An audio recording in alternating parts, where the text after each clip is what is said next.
Vamos a tener un tema para todas las mujeres aquí presentes. Obviamente el Señor va a hablar a toda su iglesia, pero el tema de hoy es una mujer probada por Dios. Lucas 4:25 y 4:26. Permítame leer estos versículos, que dice así la palabra.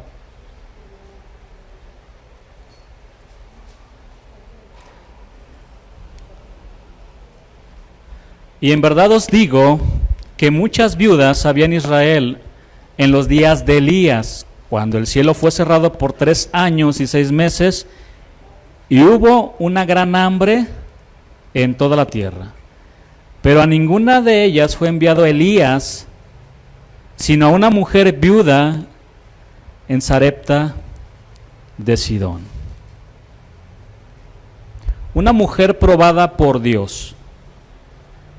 ¿Qué son las pruebas, hermanos? Santiago escribió lo siguiente en su carta, en el capítulo 1 y en el versículo 2, que dice así la palabra: hermanos míos, tened por sumo gozo cuando os halléis en diversas pruebas. La palabra prueba o pruebas es la palabra griega peirasmos, que significa poner a prueba. También significa adversidad. Ahora es importante mencionar que una prueba no es una tentación, porque algunos confunden las pruebas con las tentaciones. No es lo mismo. Dios, nuestro Señor, nos prueba, pero no nos tienta. Dios nunca, hermanos, va a estimularnos para hacer el mal. Satanás es el tentador, y también dice la palabra que somos tentados de nuestros propios deseos desordenados. ¿Quieren verlo conmigo? Vamos a Santiago 1:13 y versículo 14.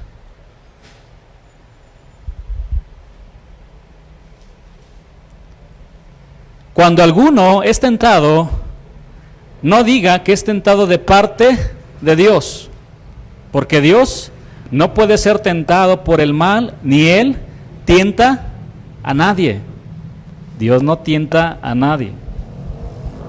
La tentación nunca vendrá de parte de Dios. Él nunca nos va a seducir a pecar, ni a hacer el mal. En otras palabras, es lo que está diciendo aquí este versículo. Ahora el 14 dice: sino que cada uno es tentado cuando de su propia concupiscencia es atraído y seducido. Concupiscencia significa deseos desordenados. La palabra atraído, aquí es la palabra griega exelko, con X, y significa arrastrado. Esta palabra hace referencia a un pez atraído por una carnada. Cuando un pez es enganchado, después es arrastrado para sacarlo del mar y morir en segundos. Por ejemplo, el día de hoy, Satanás el tentador le está poniendo la carnada a muchos jóvenes. ¿Para qué? Para engancharlos y matarlos. ¿Sí? Él es el tentador. Ahora, ciertamente Satanás nos tienta. Recordemos lo que pasó en Mateo 4, ¿verdad? Cuando tentó ¿a quién? Al Señor Jesús. Él es el tentador. Ciertamente Él nos tienta. Pero la única razón por la cual la tentación tiene un gancho para nosotros es debido a nuestra propia naturaleza caída, la cual corrompe nuestros deseos dados por Dios, porque Dios puso esos deseos. Quiero explicar esto, porque si Dios puso esto en mí, entonces ¿por qué es pecado? ¿Por qué está mal? Ciertamente Dios los puso ahí, pero por ejemplo, aquellos que quieren tener relaciones sexuales fuera del matrimonio, Ciertamente puso esos deseos, ¿verdad? Están ahí. Pero Dios puso los límites del matrimonio. Y es ahí donde muchos se pierden. Entonces, repito, la única razón por la cual la tentación tiene un gancho para nosotros es debido a nuestra propia naturaleza caída, la cual corrompe nuestros deseos dados por Dios. Nosotros, por lo regular, le damos demasiado crédito a Satanás por sus poderes para tentarnos y fallamos en reconocer que somos atraídos por nuestras propias concupiscencias. Vamos a leer ahora el versículo 15 ahí en Santiago. Entonces, la concupiscencia, después que ha concebido, da a luz el pecado, y el pecado, siendo consumado, da luz a la muerte.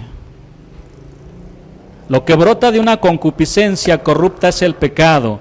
Lo que brota del pecado es la muerte. Muchos cristianos le echan la culpa a Satanás de todo, hermanos. Por eso el día de hoy yo les invito a decir conmigo que son mis deseos, que no es el diablo. De todo culpan al diablo. Es nuestra carne que es atraída al mundo. ¿Por qué? Porque la alimentamos más que nuestro espíritu. Entonces, recuerden, Dios prueba, pero Él nunca nos tentará para que hagamos el mal, pero sí nos probará para hacernos un bien, como lo vamos a estudiar. Las pruebas y las adversidades forman parte de la vida cristiana. Todos hemos sido probados y también nos han llegado diferentes adversidades. Y Dios nos muestra a través de su palabra cómo debemos enfrentarlas. Dice la Escritura, con sumo gozo. ¿Por qué? Porque Dios está tratando con nuestras vidas, así como una pieza de metal es tratada en el fuego para quitarle todas sus impurezas. Dios trata con nosotros en medio de las pruebas y de las adversidades para limpiarnos, siempre con el propósito de hacernos un bien. Vayamos a Deuteronomio 8, versículo 1 al versículo 4.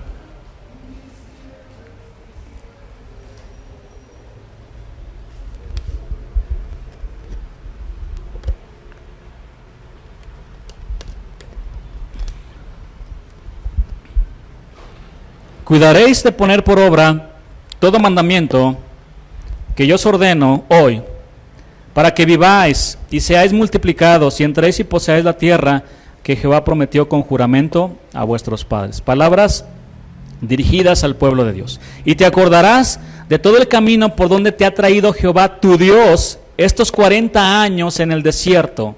¿Para qué? Para afligirte, para probarte, para saber lo que había en tu corazón, si habías de guardar o no sus mandamientos. Y te afligió y te hizo tener hambre, pero no te dejó. Y te sustentó con maná, comida que no conocías tú, ni tus padres la habían conocido, para hacerte saber que no solo de pan vivirá el hombre, mas de todo lo que sale de la boca de Jehová vivirá el hombre. De hecho, estas palabras las citó también el Señor Jesús cuando fue tentado, ¿recuerda? Bueno, sigamos. Tu vestido nunca se envejeció sobre ti, ni el pie se te ha hinchado en estos 40 años. Hermanos, Dios estaba llamando a su pueblo a una obediencia total de sus mandamientos, y los afligió en el desierto para que aprendieran a depender únicamente de Él. Ahí en el desierto no tenían a nadie más. Dios era su única alternativa. Allí no había psicólogos, tampoco estaba Coppel, tampoco había una tienda de préstamos. O confiaban en Dios o confiaban en Dios en el desierto. ¿Y saben por qué lo digo, no? Comían literalmente de la mano de Dios. No tenían otra opción. Ahora, Dios probó a Israel no porque no conociera sus corazones, Él los conocía perfectamente. Él quería que se dieran cuenta dónde tenían ellos sus corazones. Porque muchos se quejaban, otros se querían regresar a Egipto. Muchos de ellos, aún con las marcas de los castigos que le daban los egipcios, así querían regresar. Y así hay gente. Gente que un día está en la iglesia y se va a Egipto, se va al mundo, donde lo tratan mal, donde se sufre, donde el pecado te seduce, te arrastra y te lleva a lo más profundo del abismo, hermanos.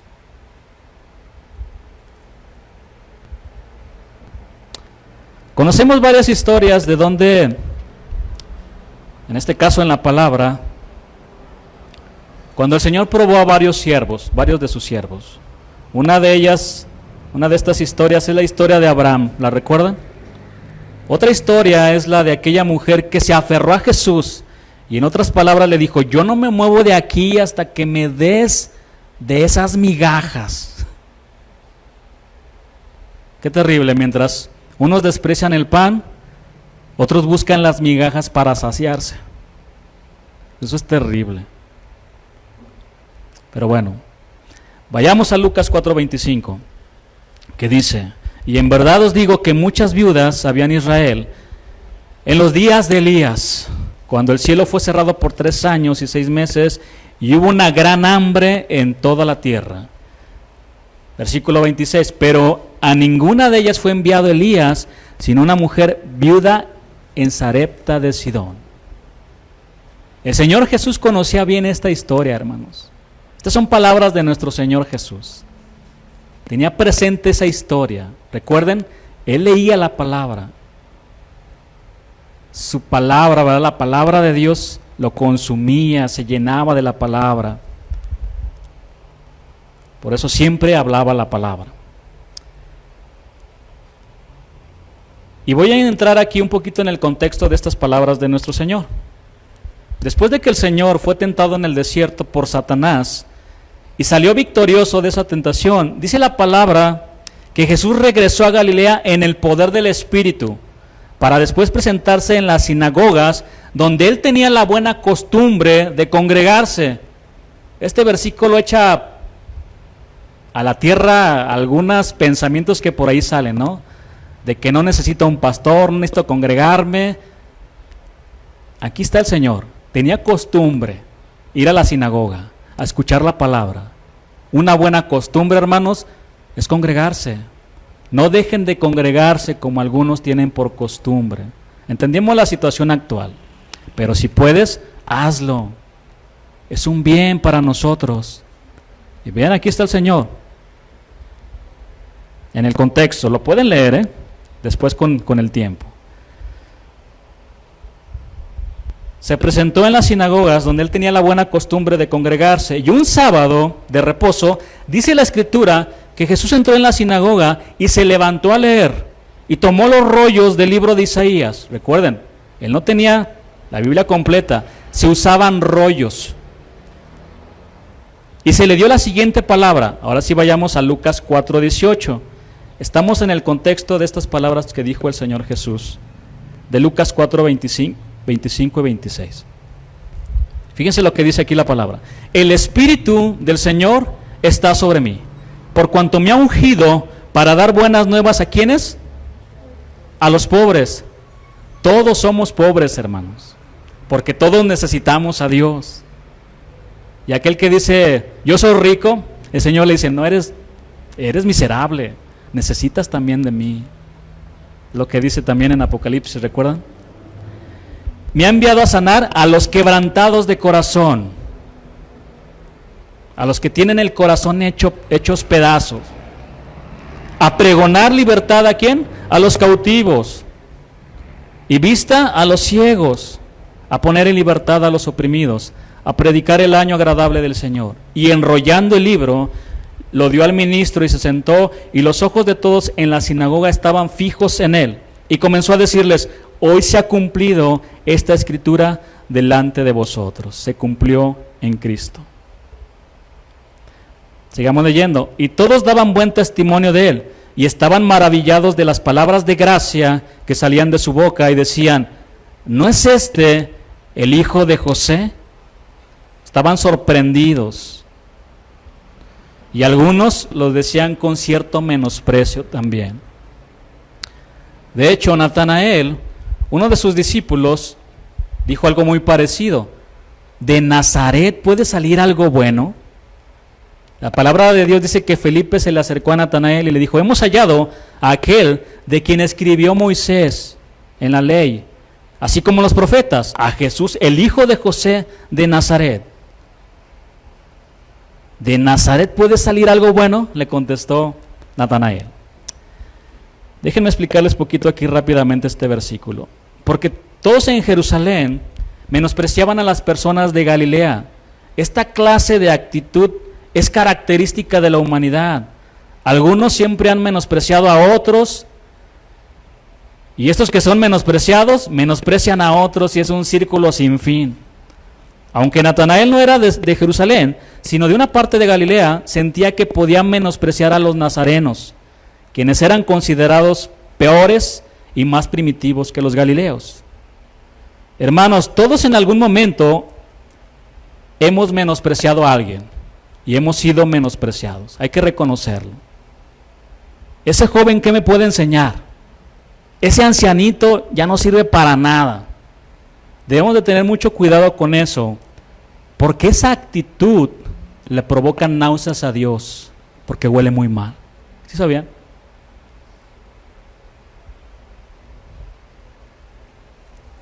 Lucas 4:23, regresando. Dice la palabra, él les dijo, sin duda me diréis este refrán, médico, cúrate a ti mismo, de tantas cosas que hemos oído que se han hecho en Capernaum, haz también aquí en tu tierra. Y añadió, de cierto os digo que ningún profeta es acepto en su propia tierra. Menospreciaban al Señor. Y en verdad os digo que muchas viudas había en Israel en los días de Elías, cuando el cielo fue cerrado por 3 años y 6 meses, y hubo una gran hambre en toda la tierra. Pero a ninguna de ellas fue enviado Elías, sino una mujer viuda en Sarepta de Sidón. Y muchos leprosos había en Israel en tiempo del profeta Eliseo, pero ninguno de ellos fue limpiado, sino Naamán el sirio. Sin duda me diréis este refrán, médico, cúrate a ti mismo, de tantas cosas que hemos oído que se han hecho en Capernaum, haz también aquí en tu tierra. Veamos la gran lección que nuestro Señor Jesús, el Maestro de Maestros, les dio a todos los que estaban congregados ese sábado en la sinagoga. Y para esta lección, el Señor Jesús utilizó 2 ejemplos de personas paganas. En primer lugar, citó el ejemplo de la viuda de Sarepta, y en segundo, a Naamán el sirio. A ambos, Dios en su gran amor y misericordia les mandó un profeta. A la mujer viuda le mandó ¿a quién? A Elías. Y a Naamán les mandó al profeta Eliseo. Cada uno de ellos estaba enfrentando situaciones muy difíciles en sus vidas. Diferentes, pero eran muy difíciles. La mujer viuda estaba a punto de morir. Ya no tenía comida y solo le quedaba un poco de harina y un poco de aceite para ella y ¿para quién? Para su hijo, porque era mamá. Ella y su hijo morirían en pocos días debido a que era lo último que tenían para comer. Por otro lado, el general del ejército del rey de Siria, Naamán, tenía lepra, una enfermedad que no tenía cura, y él estaba muriendo lentamente. Lentamente se estaba descomponiendo frente a sus propios ojos. Entonces las situaciones eran adversas, eran difíciles. La palabra de Dios dice con respecto, vamos a ver un poquito la historia de Naamán, pero dice la escritura que una muchacha de Israel le dijo que acudiera con el profeta Eliseo. Entonces Naamán y sus criados fueron en búsqueda de Eliseo, y la palabra dice que llevaban 10 talentos de plata, 6,000 piezas de oro y 10 mudas de vestido, cerca de $1,000,000. Lo llevaban para ofrendarlo, hermanos. Si este hombre hubiera caído en manos de los falsos maestros, le hubieran quitado todo, hasta el celular que lleva. A lo mejor dicen, pastor, usted se la pasa. Es que no han visto, hermanos. Muchos el Señor los ha guardado. Algún día tendré la oportunidad de que ustedes puedan ver un video en donde esos falsos pastores les quitan las cosas a las ovejas. Pero vean aquí, pero este hombre era un verdadero profeta de Dios, como lo vamos a ver. Al llegar al lugar donde vivía Eliseo, ustedes pueden después estudiar esta historia en la palabra. Dice que se pararon a la puerta de su casa. Y ellos esperaban que Eliseo saliera, pero en vez de eso les mandó un mensajero diciendo, ve y lávate 7 veces en el Jordán y tu carne, es decir, tu cuerpo se te restaurará y serás limpio. Esto fue una gran ofensa para el general, que tenía cierto poder. La escritura dice que era varón grande y hombre valeroso en extremo. ¿Qué no sabes quién soy yo, Eliseo? ¿Qué no sabes quién soy yo? ¿Qué se cree este profetilla? Este profetita, ¿no? ¿Qué se cree?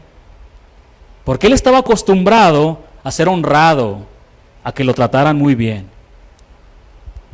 Pues Naamán, serás un hombre con mucho poder, muy reconocido y con mucho dinero, pero todo eso no te ha servido para limpiarte de esa lepra que tienes. Y así hay muchos en el mundo que tienen muchísimo poder, pero están infectados de lepra, de pecado. Naamán esperaba que Eliseo lo recibiera en casa, que orara por él para que Dios lo sanara en ese instante. Al no pasar esto, se regresó muy enojado. Y así hay muchos que solo andan buscando los milagros de Dios, pero al no recibir su milagro se enojan con Dios y ya no regresan nunca. En fin, Naamán se enfureció porque Eliseo ni siquiera le abrió la puerta, hermanos. No le abrió la puerta. Eliseo era un hombre obediente y guardaba su sana distancia para no contaminarse.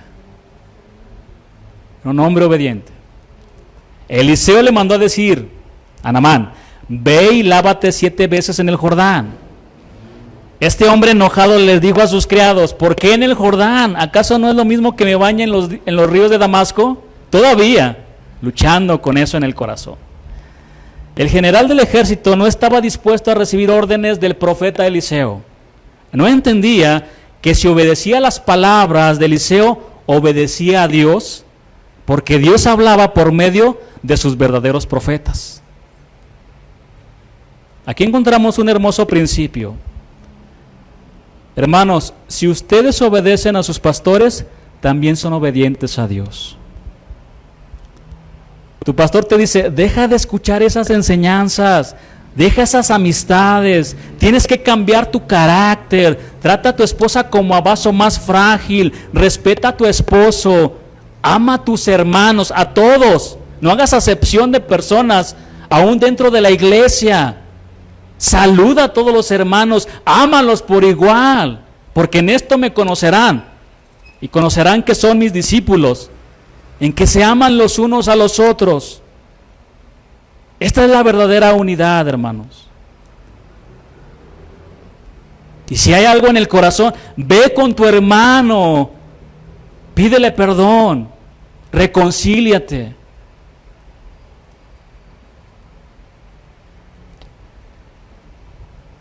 Pero hay algunos como Naamán, que quieren hacer las cosas como ellos quieren. Y ponen hasta su cara de piedad y se creen muy espirituales, pero son rebeldes contra la autoridad. Hermanos, el principio es claro, seamos obedientes a nuestros pastores. Seamos obedientes. Hasta que por fin obedeció Naamán.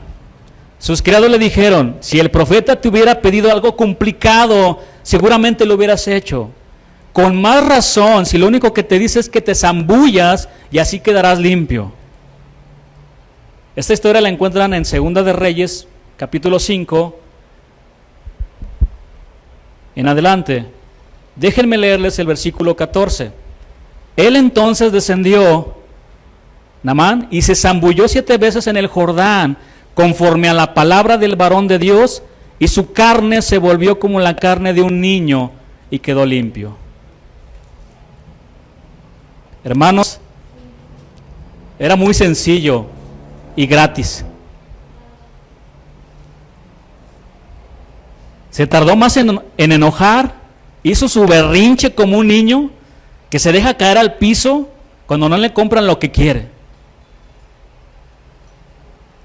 Naamán, solo ve al río, sumérgete 7 veces y serás limpio. Naamán tenía 2 opciones cuando regresaba. Una, obedecer las palabras de Eliseo, o no obedecer las palabras de Eliseo y quedarse con su enojo y con su lepra, que lo iba a matar. Pero él escogió la segunda opción. Se humilló, fue obediente a las palabras de Eliseo y quedó limpio. ¿Tú qué vas a hacer, hermano? ¿Qué van a hacer ustedes?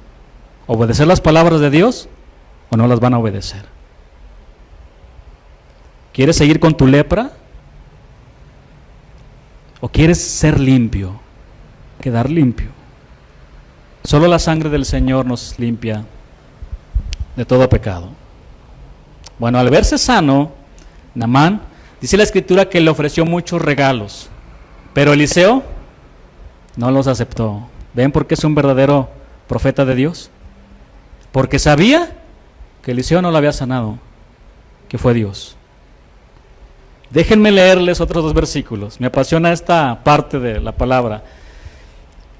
Segunda de Reyes 5:15 dice: y volvió al varón de Dios, él y toda su compañía, y se puso delante de él y dijo: he aquí, ahora conozco que no hay Dios en toda la tierra, sino en Israel. Te ruego, le estaba rogando, recibe este regalo. Te ruego que recibas algún presente de tu siervo. Mas él dijo: vive Jehová, en cuya presencia estoy. Creo que algunos no se han dado cuenta que están en la presencia de Dios, ¿verdad? Cuando son tan atrevidos a quitar las cosas a las demás personas. En cuya presencia estoy, que no lo aceptaré. Y le insistía, que aceptara alguna cosa, pero él no quiso. ¿Pero quién sí quiso? Giezi. Es otra historia diferente. Él sí fue y al final la lepra que él tenía se te queda a ti. Lean la historia. El Señor Jesús utilizó los ejemplos de la vida de Sarepta y de Naamán, el sirio, de 2 personas paganas, para mostrarle a su pueblo que estaba congregado en la sinagoga, que a los suyos vino y los suyos no le recibieron. Entonces el Señor Jesús, al ser rechazado, puso su mirada soberanamente en el pueblo gentil. Vean la enseñanza que hay aquí. Y aquí es donde entra ya estos versículos. Y en verdad os digo que muchas viudas había en Israel en los días de Elías, cuando el cielo fue cerrado por 3 años y 6 meses, y hubo una gran hambre en toda la tierra. Pero a ninguna de ellas fue enviado Elías, sino una mujer viuda en Sarepta de Sidón. Y muchos leprosos había en Israel en tiempo del profeta Eliseo, pero ninguno de ellos fue limpiado, sino Naamán el sirio. Hemos visto el contexto de las palabras de nuestro Señor Jesús. A partir de ahora veremos la historia de una mamá viuda que fue probada por 2 situaciones muy difíciles en su vida.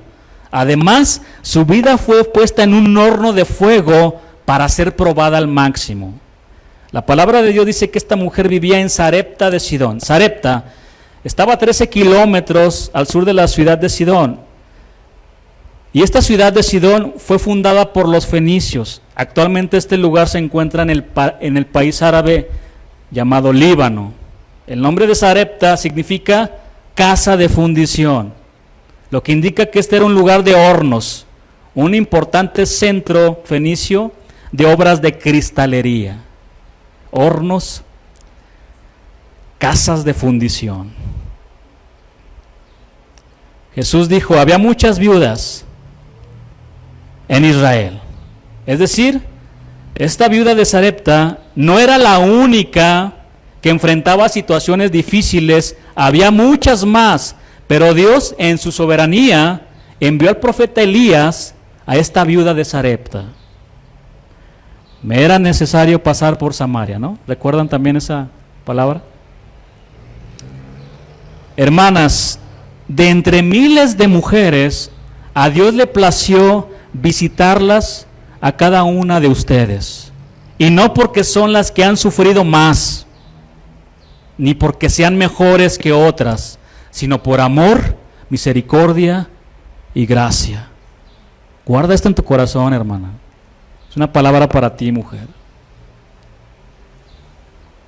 Deuteronomio 7, versículo 6 en adelante dice: porque tú eres pueblo santo para Jehová tu Dios. Jehová tu Dios te ha escogido para hacerle un pueblo especial, más que todos los pueblos que están sobre la tierra. No por ser vosotros más que todos los pueblos, os ha querido Jehová y os ha escogido, pues vosotros erais el más que insignificante de todos los pueblos. Pero el versículo 8 nos dice: sino por cuanto Jehová os amó. Dios te ama, Dios te ama. Y quiso guardar el juramento que juró a vuestros padres. Os ha sacado Jehová con mano poderosa y os ha rescatado de servidumbre de la mano de Faraón, rey de Egipto. Hermanos, esta viuda de Sarepta, visitada por el profeta Eliseo, representa a todas las mujeres que Dios ha visitado de una manera soberana. Soberana. No eres mejor que las demás, ni has sufrido más que las. Créanme, de verdad. He conocido historias de familias que no conocen a Dios, que han sufrido más que nosotros, hermano. Más.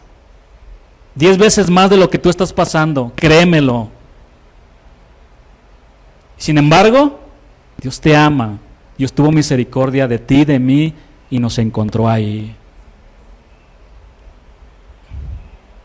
No podemos entender la soberanía de Dios. ¿Quién le va a preguntar qué haces, Señor? ¿Por qué lo haces? Él es Dios. Él es Dios. Él es misericordioso. El tiempo de la visitación de Dios hacia esta viuda fue en un momento muy apremiante. Habían pasado más de 1000 días sin llover. ¿Sabes lo que significa eso? Jesús dijo 3 años y 6 meses. Por lo tanto, hubo escasez de agua y de alimento que a su vez provocaron una gran hambruna. Esta visitación sucedió en los días de Elías. ¿Qué pasaba en los días de Elías? Bueno, vamos a ver un poquito. Primera de Reyes 17, versículo 1.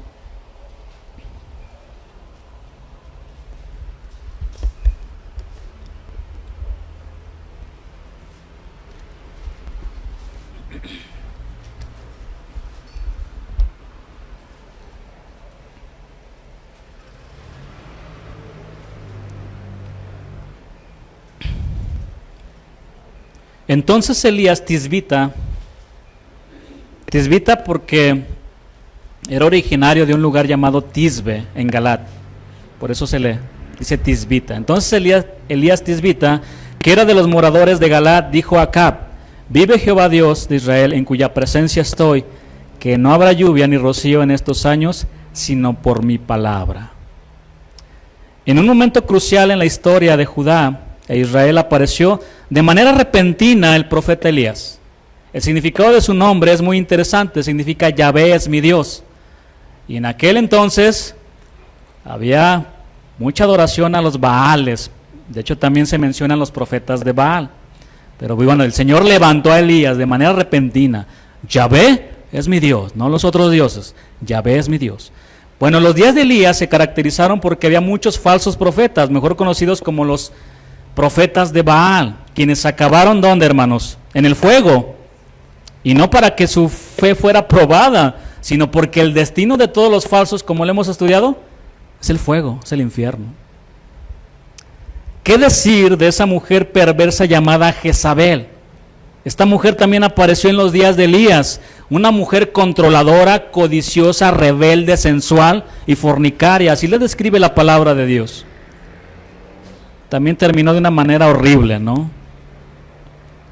Bueno, de cierta manera, en el día de hoy, el espíritu de Jezabel opera a través de la seducción a los siervos de Dios con falsas doctrinas para que vayan en pos de ellas. Ahora opera de esa manera. Bueno, en esos días vino la palabra de Dios a Elías. ¿Recuerdan? Vamos al versículo 2 donde estamos. Y vino a él palabra de Jehová diciendo: apártate de aquí y vuélvete al oriente y escóndete en el arroyo de Querit, que está frente al Jordán. Beberás del arroyo, y yo he mandado a los cuervos que te den ahí de comer. Y él fue e hizo conforme a la palabra de Jehová. Era un hombre obediente. Pues se fue y vivió junto al arroyo de Querit, que está frente al Jordán. Y los cuervos le traían pan y carne por la mañana, hasta carne le llevaban, imagínense. Y también dice que pan y carne por la tarde, y bebía del arroyo. Literalmente también él dependía de Dios, Pasado algunos días, dice la escritura que se secó el arroyo donde él bebía, porque no había llovido sobre la tierra. Dios le había dicho a Elías que orara para que no lloviera. Y a pesar de que él también fue afectado, él no oró, hermanos, para que volviera a llover. Él sabía que detrás de esta gran prueba había un propósito de Dios: ablandar los corazones de unos y endurecer el corazón de otros. Y precisamente es lo que está haciendo Dios con esta pandemia, probando los corazones. Algunos se han sensibilizado y otros se han endurecido, hermanos. Dios nos dice el día de hoy: iglesia, ¿me amas? Señor, tú sabes que te amo. Iglesia, ¿me amas en todo tiempo? Aún en medio de esta pandemia, ¿me amas? Señor, tú sabes que te amo, como Pedro, ¿no? ¿Realmente me amas, iglesia? Pasando algunos días, se secó el arroyo. Fue entonces cuando Dios le dijo a Elías que fuera a Sarepta de Sidón a visitar a una mujer viuda para que le diera de beber y de comer. Vamos al versículo 8 ahora. Primera de Reyes 17, versículo 8.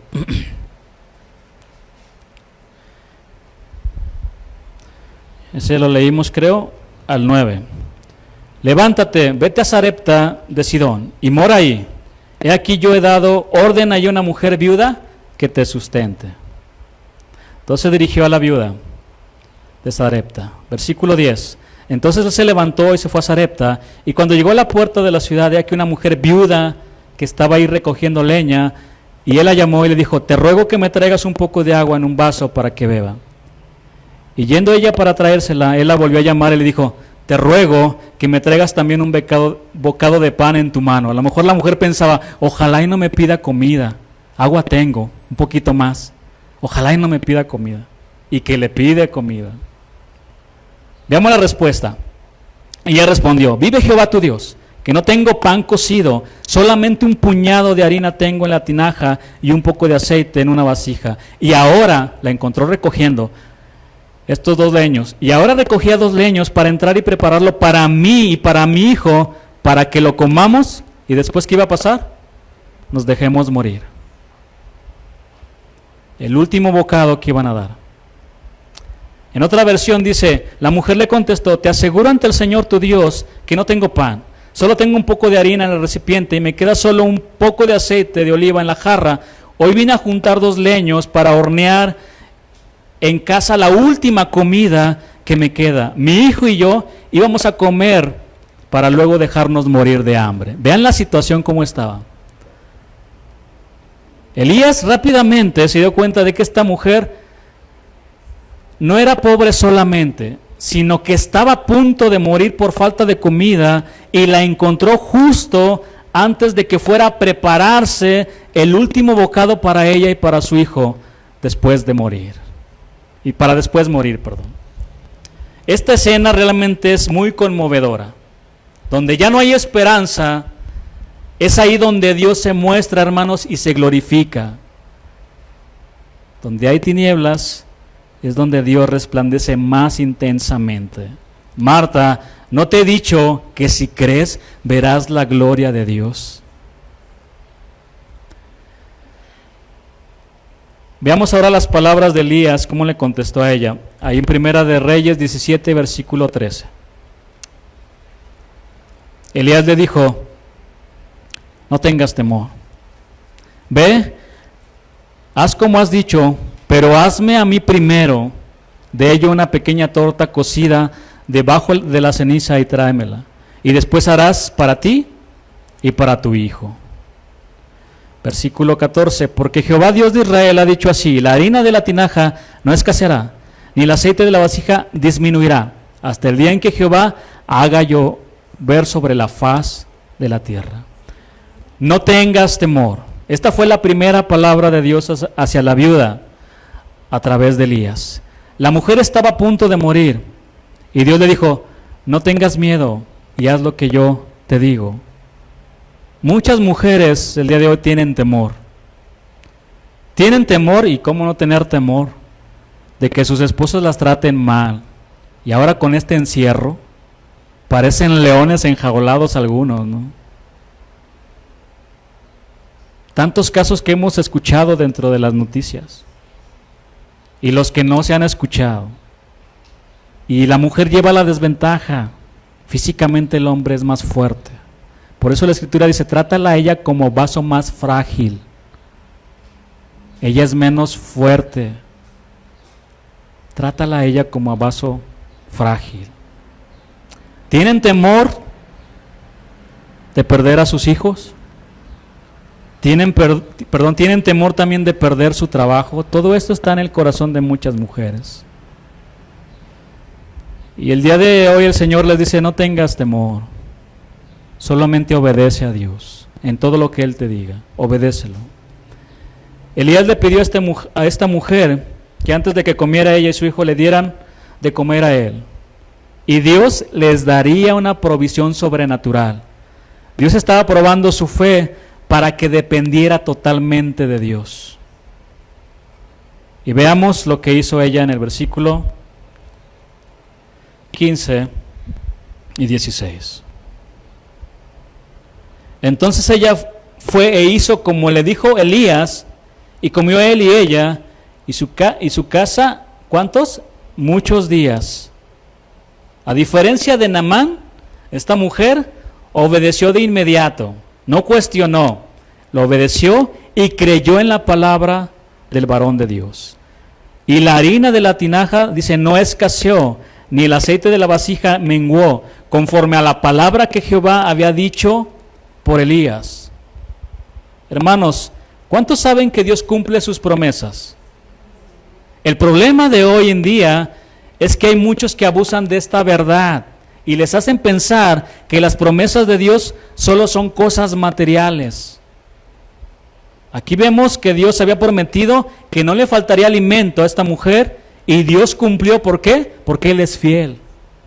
Él es fiel a sus promesas. Cosas básicas.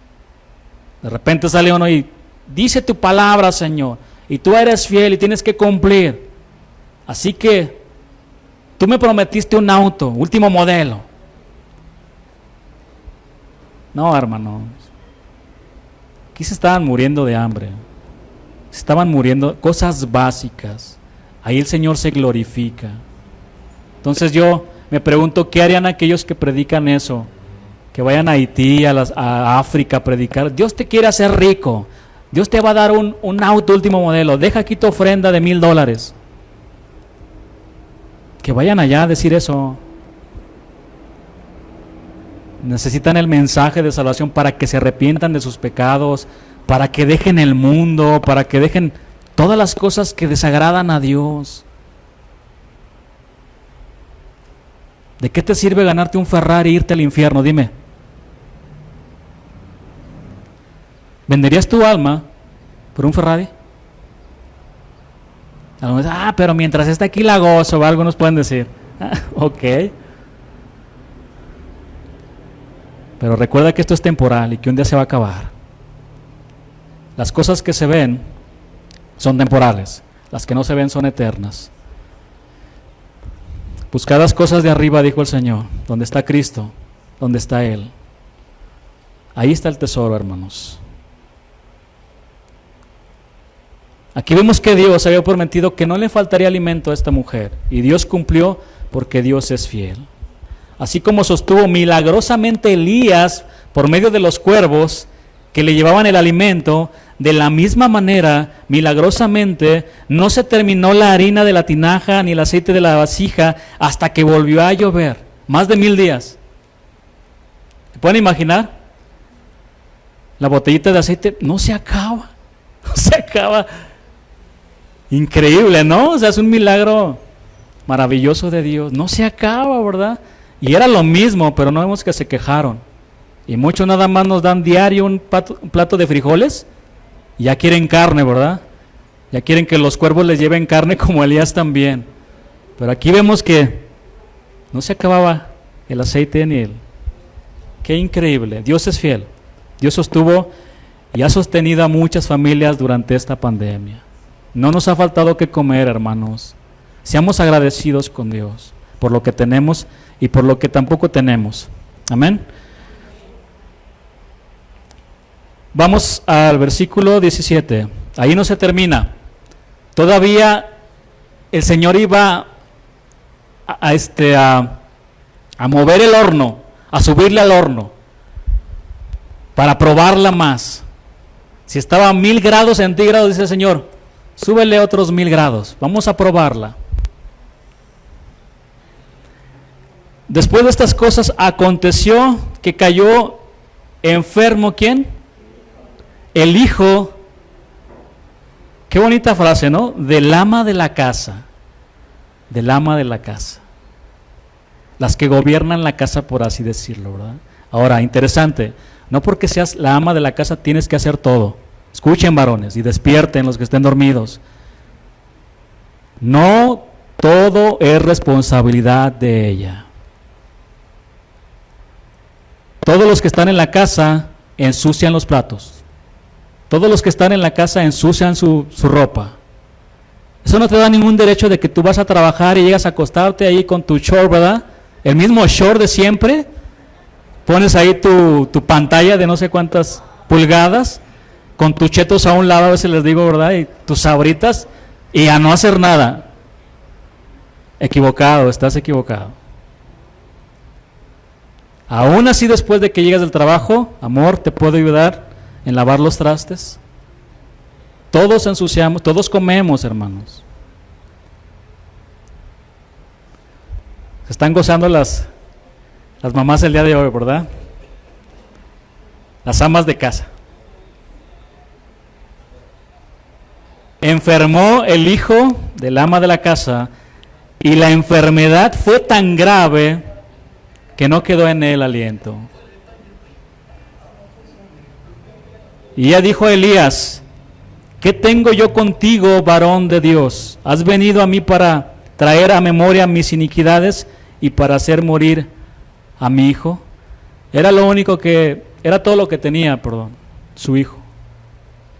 Ya solamente tenía su hijo y murió. Faltaba una prueba más difícil de superar.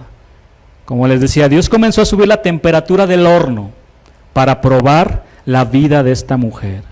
Muchos días disfrutaron de la provisión de Dios. Sus necesidades básicas fueron provistas por un milagro continuo de Dios.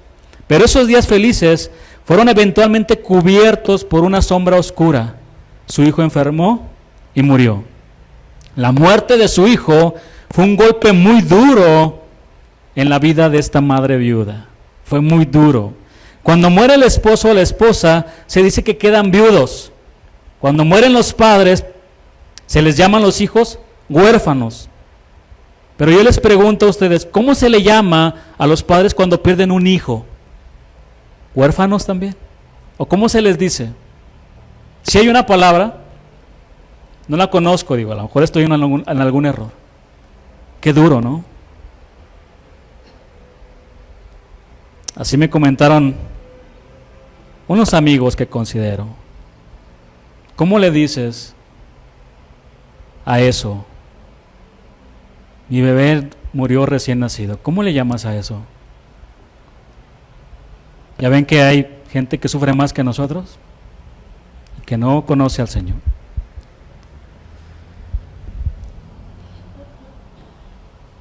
Esta mujer sufrió bastante la pérdida de su hijo, estaba profundamente afligida.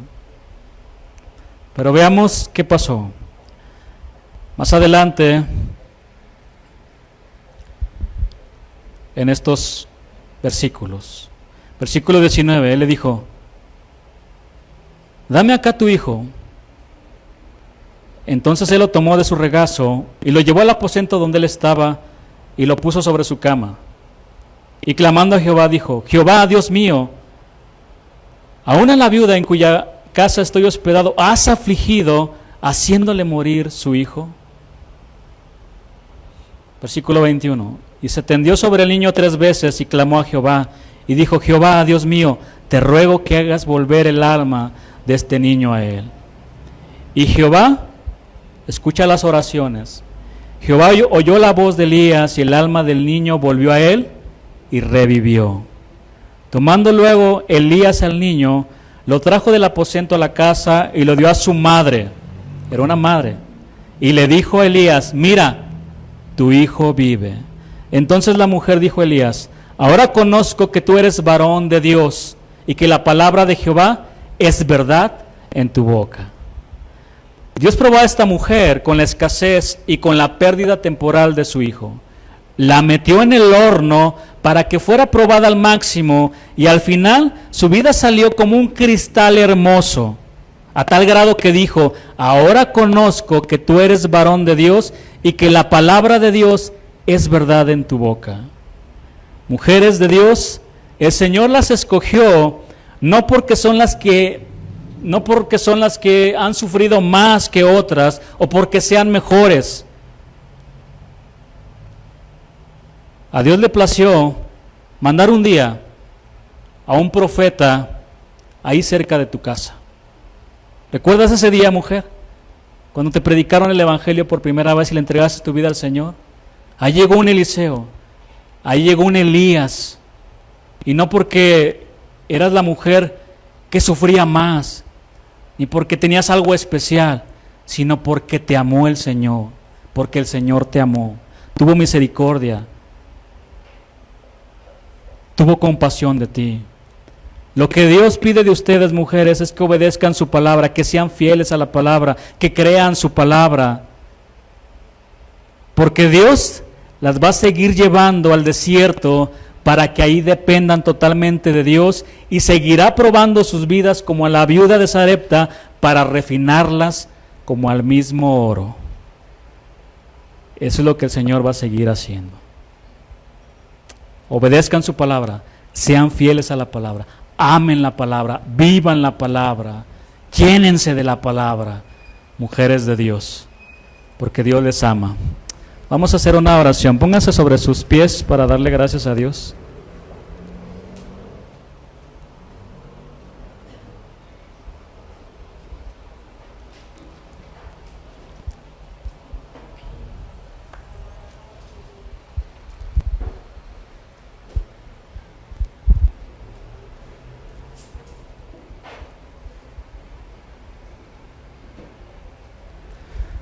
Toda la gloria es para Él, ¿verdad? Para nuestro Señor, quien nos amó.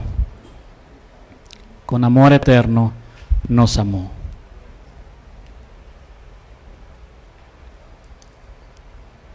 Y Lalo y Sandra, Dios les ama. Dios les ama. A pesar de todo lo que han hecho, a pesar de lo que son. Él entregó su vida en la cruz del Calvario por ustedes, por todos. Y Él es un Dios perdonador. Todo lo perdona, todo. Nuestras ofensas, nuestras mentiras, todos nuestros pecados, Él nos perdona. Solo pide que dice: ven conmigo, ponte a cuentas conmigo. Es una lista muy larga, yo borro, ¿verdad? yo borro eso y los aviento a lo más profundo del mar. El Señor está ahí para perdonarnos, para limpiarnos de toda maldad. Lo único que quiere es que entreguemos nuestra vida, que la rindamos a Él. Y bueno, vamos a darle gracias a Dios por su palabra. Ahí donde tú estás, agradécele a Dios que Él mandó a alguien un día para encontrarte. Él usó la vida de alguien para predicar la palabra y ahora estamos aquí. Señor, gracias te damos por tu preciosa palabra que siempre nos habla el corazón. Señor, toda la gloria es para ti, toda la honra, la alabanza. Gracias, Señor, porque con tu palabra el día de hoy nos has mostrado que tú nos pruebas para limpiarnos, para purificarnos. Somos probados, Señor. Gracias por todas las damas, Señor, por las señoras, por cada jovencita también, por cada una de las presentes, Dios. Y sabemos que tú tienes cuidado de cada una de ellas.